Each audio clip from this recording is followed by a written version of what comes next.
నా పేరు ధార్మిక అండి. మాది పేరేచెర్ల.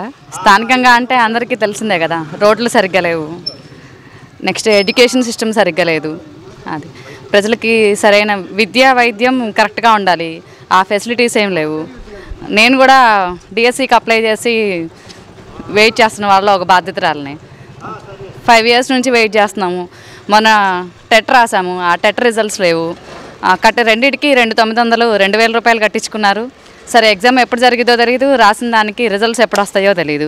ఎందుకండి గవర్నమెంట్ మళ్ళీ వస్తే మేము ఇంకా పిల్లల్ని తీసుకొని ఏదో ఒక ఉద్యోగం ఎత్తుకొని మేము కూడా రాష్ట్రాన్ని వదిలిపెట్టేసి వెళ్ళిపోవాలి. మళ్ళీ వస్తే కనుక తెలుగుదేశానికి ఓటేయాలనుకుంటున్నాం. ఇప్పుడు ఒక నాయకుడిని ఎన్నుకోవాలంటే అతని గురించి మొత్తం చూసుకోవాలి. ఇప్పుడేదో వాళ్ళ ముందు ఉన్న వాళ్ళు, వెనుకున్న వాళ్ళు, లేదంటే ఆస్తిపాస్తుల గురించి కాదండి.